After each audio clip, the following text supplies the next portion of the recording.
stories of petty and major crime, enough for a dozen books. Tribal rights and cattle theft. The cow is still the most important unit of African wealth. Then there were cases of dealings in which must happen pretty often, I suppose. People who haven't yet completely learned to toe the European line of law and order. This was one of those sides of Africa I hardly guessed 12 months ago when I had enough. Strand, London. The address for information on southern Rhodesia.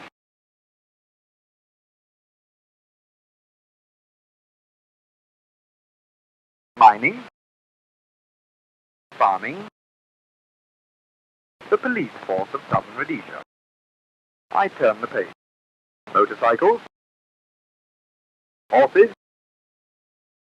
sport, and your passage paid. Minimum height 5 feet 9 inches. I had at least 2 inches to spare. An idea. What about the country? Self-governing between the Great Zambezi in the north and the Limpopo in the south. But I was interested. An open-air life, good climate appealed. I made a quick decision, and it wasn't long before I found myself among 20 men in a draft, arriving at the police depot in Salisbury, the capital city. What would this new life be like, I wonder? A clear-cut notice board and the trim layout of the trees and hedges gave me a hint of the discipline there ahead.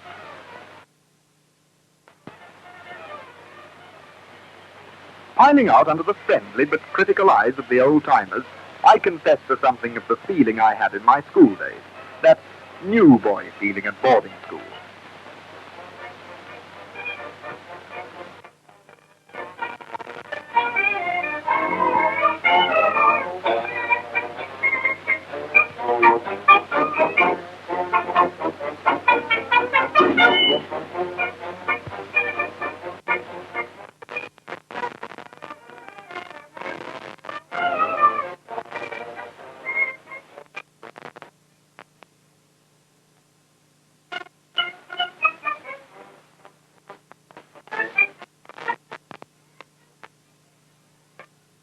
After passing the doctor, we met the commandant.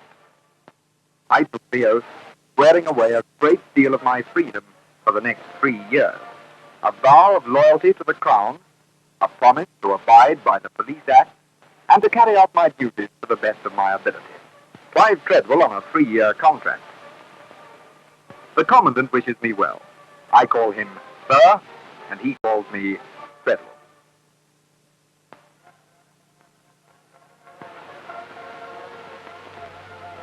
He hates long hair, and said so in that quiet way of his.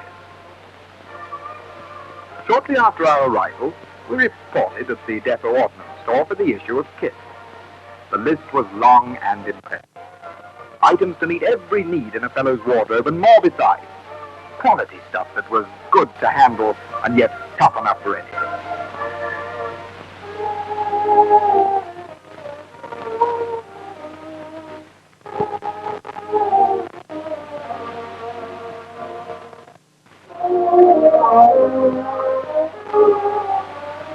I liked the trouble they took to be sure that things like boots were a proper fit.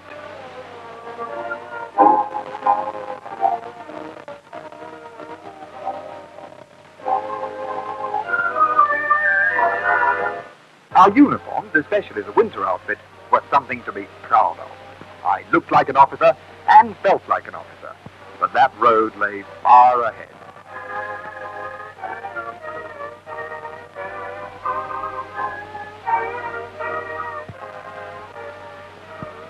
BSAP, a label perhaps, but also a symbol.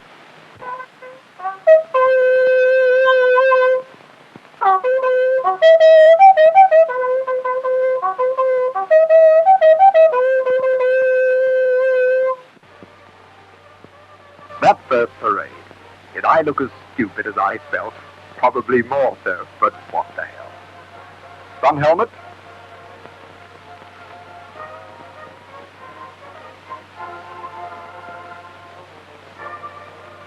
Okay, I'm Clive of India. What now?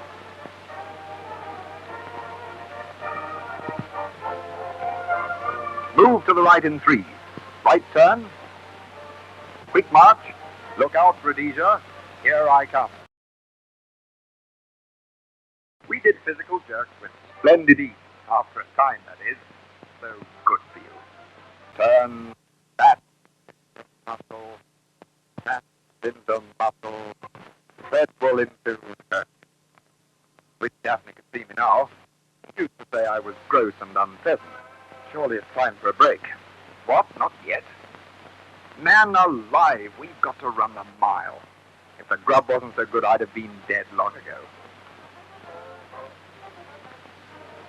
Now for a break. Hell, not yet.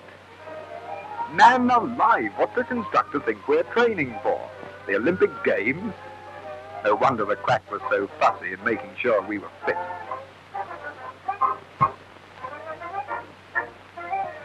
I also went back to school, only this was school with a lid on.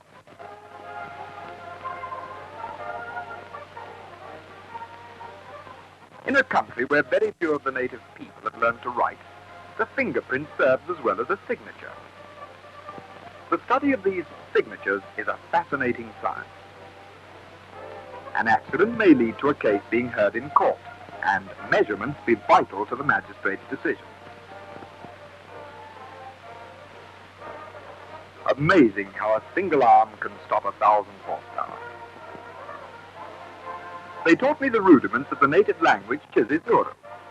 To test my skill, I was told to ask for bread. Ndipe sepapato, I said, with all the confidence which comes from lack of practice. No luck. So then the Treadwell special code of signs.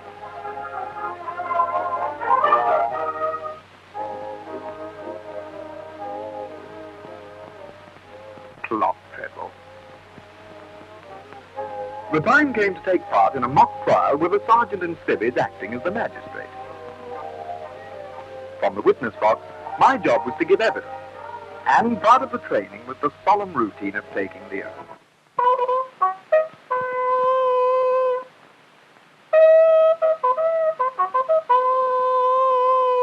Every day we marched and we drilled. Left, right, left, right, left.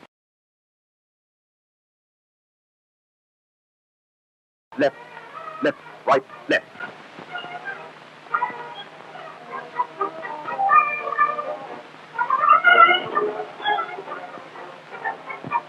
Gosh, I must watch out. Commandant seems to have got his eye on me. That DCI bloke, not a bad bloke either.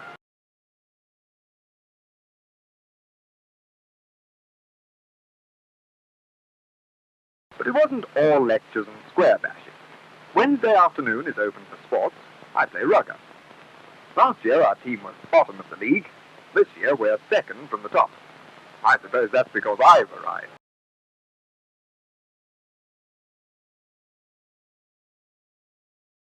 Yes, there I go. The one with the scrum cap. I look pretty good, don't I? See that bloke I've just rubbed in the dirt? That's Sergeant Hallam. Nasty type Hallam. Got me CB for being out without a late pass.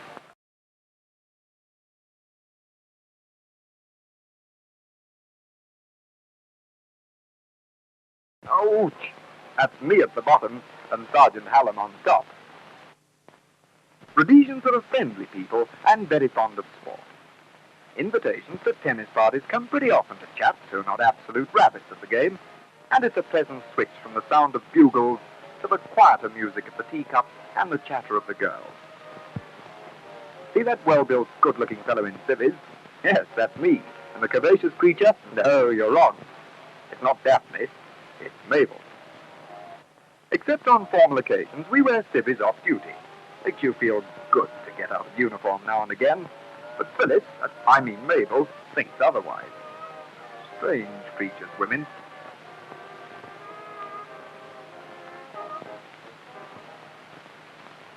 Among the people I met in Salisbury was one of the real old-timers. Charming old chap who'd come to the colony nearly 60 years ago. The photographs he'd taken were still wonderfully clear and a fine record of his life in the early days. He spoke of the days before the railways and how he arrived in the famous Zeerderberg coach. In these days, he said, the Matabele were still hostile, days soon after the death of Lobengula, a native king whose courts were held under a special tree at Bulawayo, which means, he said, the place of slaughter. He said that life for the early settlers was pretty dangerous, with a constant threat of savage attack, but there was safety for the women and children behind a barricade of wagons, the quickly assembled laager, with its sandbags, food and guns. He told me about the early days of the British South Africa Police, and of the help they had in their military duties by the Bulawayo Field Force. He stressed the courage of these men and their fine record under the able leadership of Captain George Brand of the Rhodesian Patrol. The BSAP enjoys a tradition and a discipline comparable with the finest forces in the world. And although modernized and mechanized to keep pace with the march of time, the horses are still the pride of the force, and indeed still play an honored and active role. I volunteered for mounted work, a special branch. I've always been fond of animals, so stable duties were no drudgery.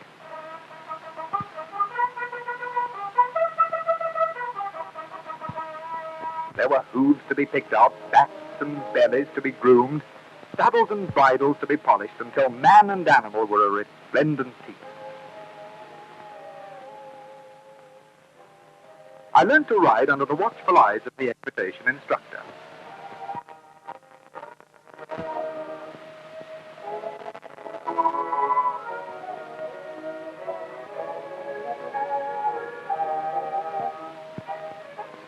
He soon picked me out as a novice. Keep those hands down, Treadwell. Heels down and head up. That's better. I learned to relax and to let my horse's head move freely as we walked along. After trotting for a while, I learned to rise with the proper rhythm. I enjoyed the slow rhythm and effortless ride of the canter. At the fast canter, Johnson's horse, look out, Johnson!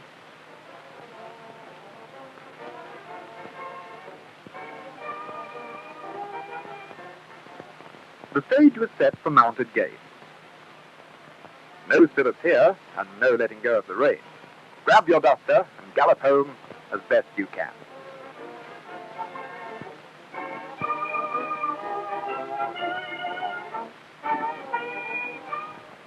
Yes, I rode and I rode until every bone in my body was aching. But I learned to ride.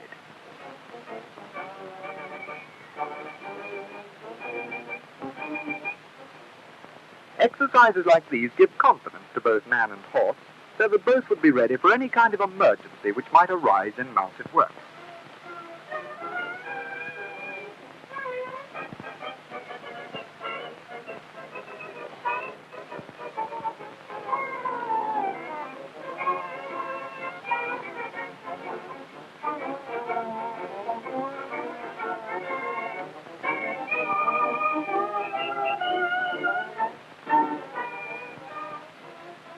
One thing to keep astride when the horse is the only problem, but when there's another rider to cope with, only a tough bloke who's wide awake can hope to win.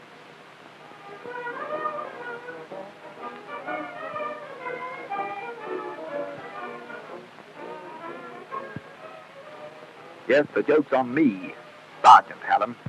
Part of the mounted work is to ride in escort with distinguished people. Only after hard practice can ceremonial occasions be faced with confidence. Pennants must be properly aligned, and the standard of horsemanship must be very high indeed.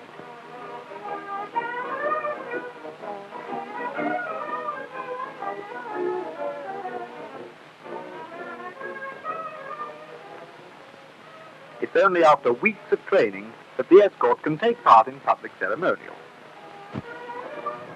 But life wasn't all horses. We had lectures on carburetors, choke tubes, controls, and all the bits and pieces which go to make up the horse's modern counterpart. It wouldn't do to get stranded on patrol. Our progress is closely watched from day to day.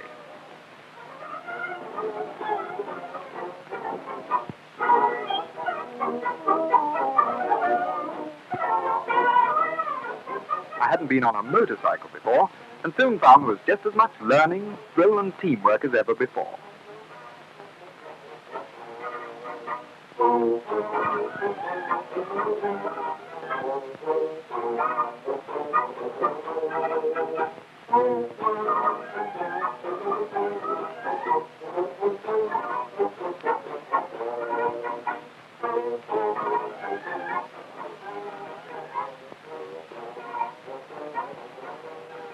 We rode in formation.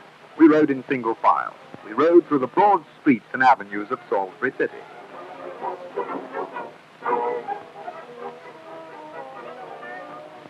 A large red L for learner in full view warned the unwary, while the bright young thing smiled at our discomfort.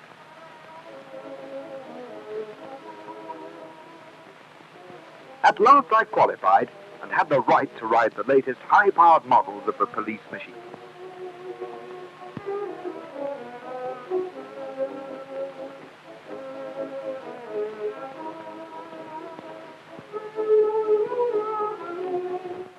I had always fancied myself as a marksman.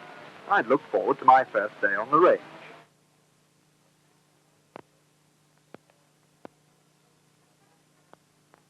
Number 1 round loaded. Gentle squeeze. There you are, a bullseye every time. Number 2 round. Now carefully. And again. Number 3, this'll shake him. Oh, hell. Revolvers came next. Handy things these at close quarters. We did riot drill in gas masks against dummies which showed obvious signs of wear. The tear gas grenades were real enough and needed accurate aim. In actual use, neither the tear gas nor the baton would have any lasting effect, except perhaps on the memories of those stupid enough to defy the rules of law and order. We watched a demonstration of the police dogs going through their drill.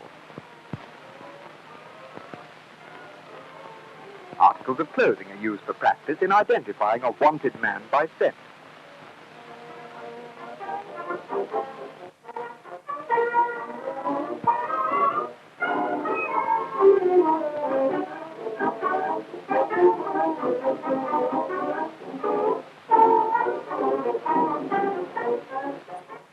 No one had seen that morning and borrowed my brilliance.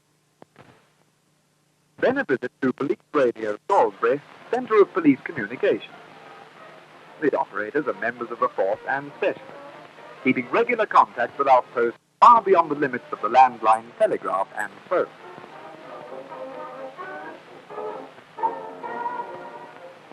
There are many other occupations manned by members of the force.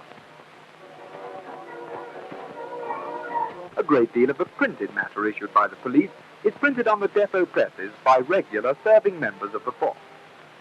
Joining the police with prior knowledge and experience, their skill is recognized by early promotion and with it a higher rate of pay. This is also true of the saddlers, whose work too is highly specialized.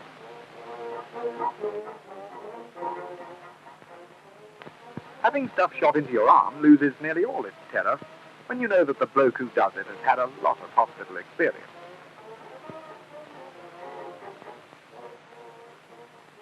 The chaps in the Pioneer branch are all skilled craftsmen, and their equipment is completely up to date.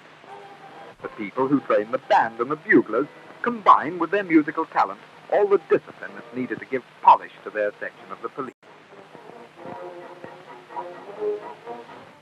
Came the great day when our training was over, with the results of our examinations entered against us in a report drawn up for future use.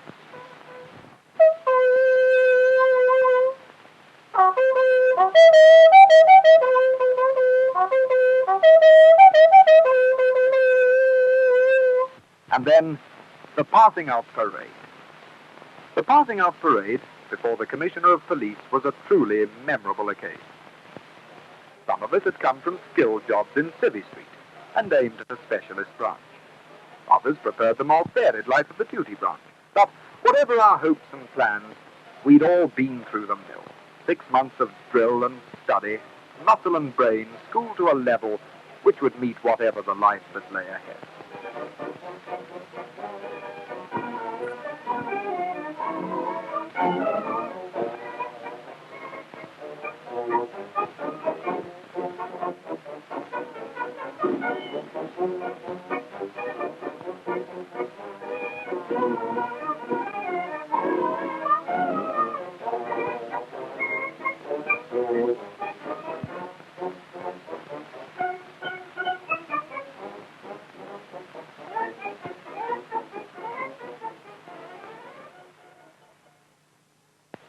Constable Clef, no longer a recruit. I remember both Phyllis and Jane came to congratulate. No, not me. It was Sergeant Hallam. Too damn popular with a girl. You know?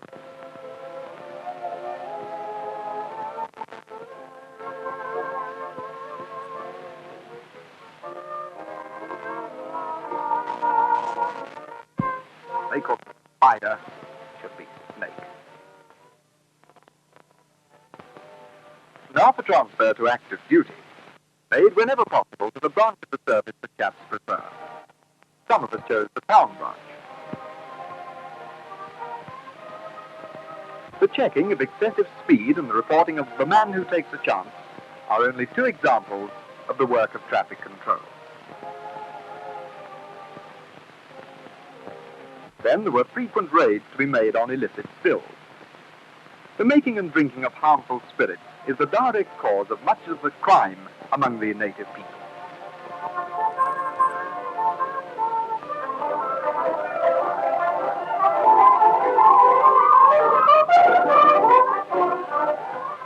Ginger chose the CID, where the chaps deal with various types of crime in the city.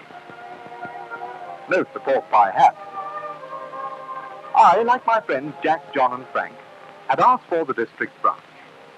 It meant goodbye to Peggy, but the life was worth it. Jack wanted to patrol the line of the Zambezi escarpment, where the lion is still king of the animal world and where antelope live in constant fear of surprise attack. John comes from Matabele land of the Matobas, cattle ranches and thriving industry. Frank, the Midlands, center of the gold belt, where that precious metal which first attracted the pioneers is still wrested from the bowels of the earth. But I like the idea of the Eastern District, about 150 miles east of Salisbury. Outside the Commandant's office, we waited in suspense. That seemed pleased enough, and now for me. I hope it's my lucky day.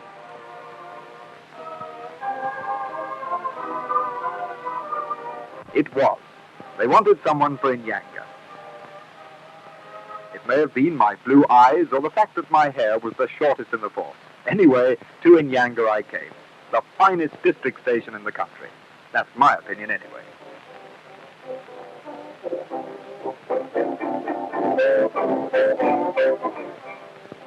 Sergeant Wilson made me feel at home right away.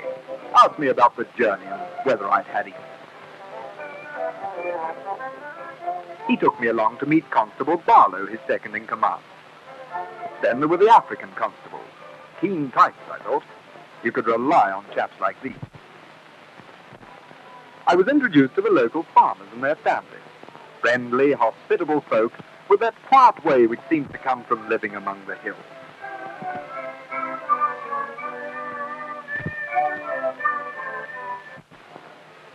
My circle of friends grew rapidly. Invitations galore.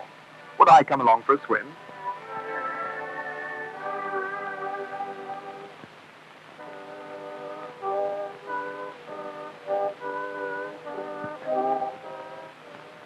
Friendly, hospitable folk, did I say? But there were other moments, and Mary was fond of walking. She told me that her grandfather had been a pioneer. Yes, a lot has happened in the past 2 years. One of the biggest things was Barlow's good news that he'd passed his preliminary exams for promotion to sergeant. One of the smallest things, my first fish.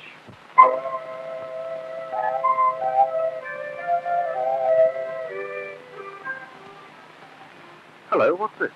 A visitor? Why, it's Maureen, Jim Atkinson's daughter.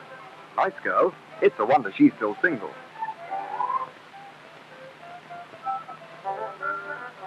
What's that? A burglary on the farm? Let's have the details. Clothes stolen, your own coloured shopping bag and your cigarette case. You surprised him during daylight? After clothes and food, you think? You noticed a scar over his eye? Good.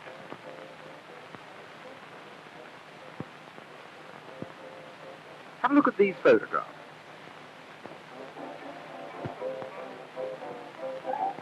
You think that's him? Ah, Taringa. He's a long record, a tough customer. Good. I'll investigate at once and take everyone's statement on the farm.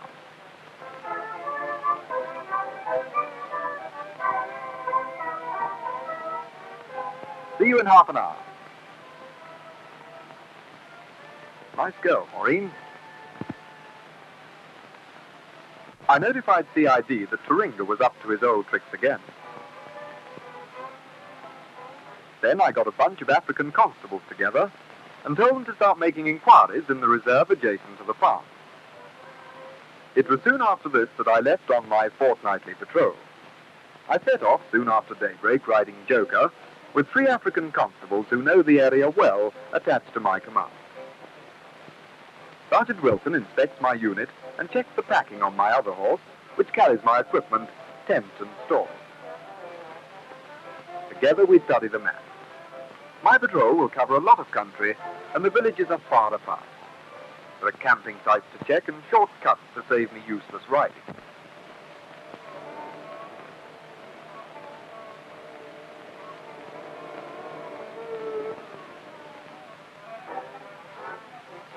There will be inquiries to be made. Missing people, this Taringa business, how a reported fire was caused, whether Miamba's wife has returned to her father, the names of the 3 men who crossed the Portuguese border, another check on poaching and trapping game, whether any new unlicensed stores have been opened, the how, the when and where of a number of complaints reported to the station, and of course a whole lot more I shall hear while on patrol. The first day's travel was to cover a considerable distance, and it seemed wise to keep down to a moderate pace. The pack horse is a patient, efficient creature, but he shouldn't be hurried along.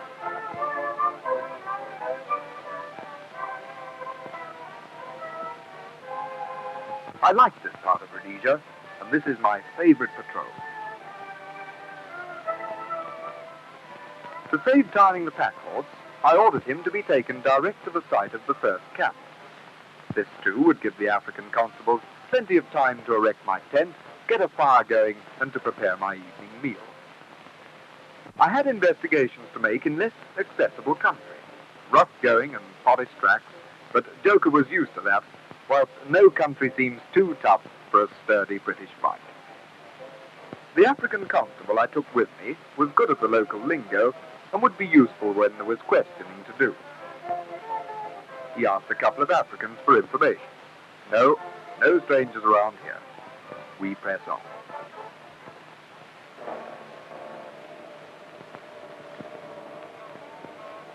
Hello, what's this? A chap with a shotgun. Wonder if that license is up to date.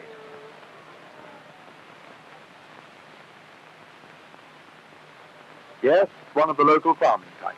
Grows good meal, as I remember, and has to bang at the baboon.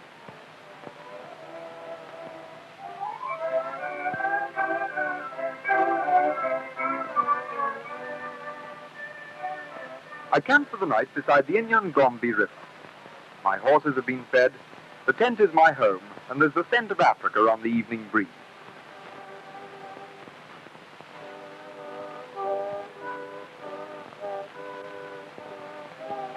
There are notes to be made of the day's events, and for the asking, another cup of tea. The light is failing, but I can still enjoy the beauty of the falls. Wonder if Maureen has ever been here.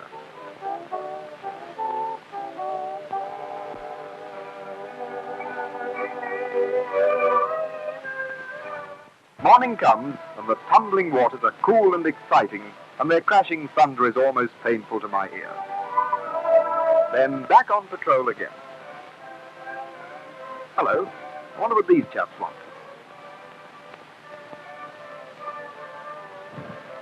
I'm told that Chief Karonga wishes to see me. A suspicious stranger has sold one of his men a silver cigarette case. This sounds like Taringa. Hello, more trouble. Beginning girl bitten by a snake. Down by the river. Mustn't waste time, could be fatal. Come on, Treadwell, do your stuff. Here they are, the usual excitement, but some of them look worried.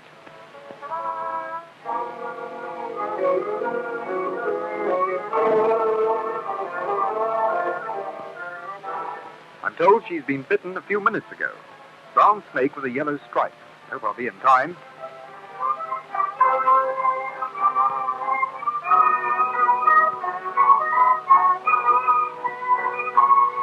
In with the serum. Steady. Steady. Oh, blast all snakes.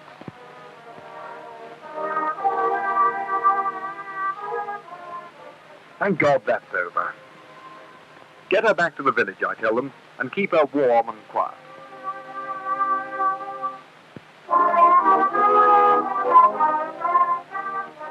It feels good to help these people, and there's something simple and kindly in the way they express their thanks. I leave them, and we move on, heading for the village where Chief Koronga has his home. There is a large gathering of people. I know that Koronga is holding court, probably discussing the crop or ironing out some local grief.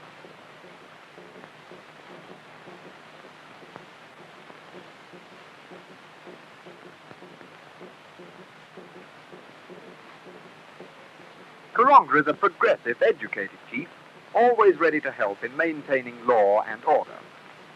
If the story of the cigarette case is true, and it proves to be Maureen's, he would certainly offer to help.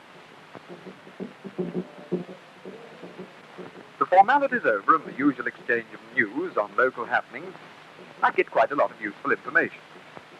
The stranger, I'm told, is now living in the village and had sold the cigarette case to pay for food.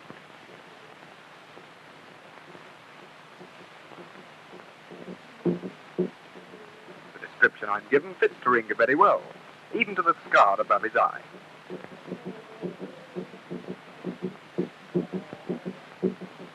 Where can he be found, I ask. Over there, says the headman, in a hut beyond the trees. But he's gone to buy food and won't be back till later in the day. Only one thing to do now, and that's to go to the hut and wait for Koronga to return.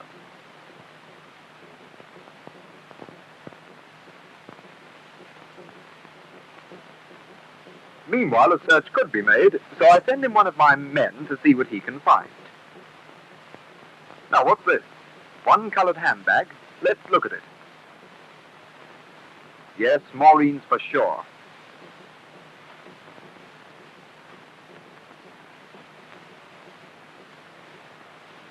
All right, get these horses under cover, over there under the trees. Spread out and keep your eyes skinned. Don't move unless I call you.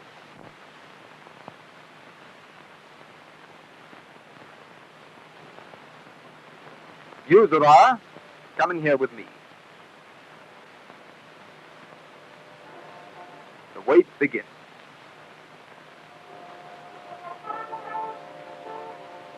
Approaching footsteps. Steady, Treadwell. Wait for it.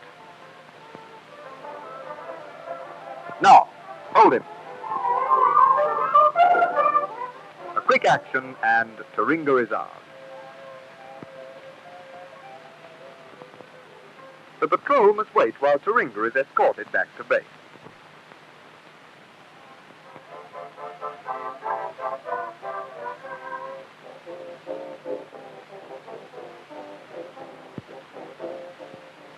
Sergeant Wilson says good show, and that it was about time Koronga was removed from circulation.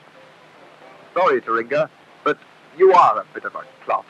Why the devil don't you keep to the straight and narrow? Oh, well, you'll be nice and comfortable till the magistrate gets busy.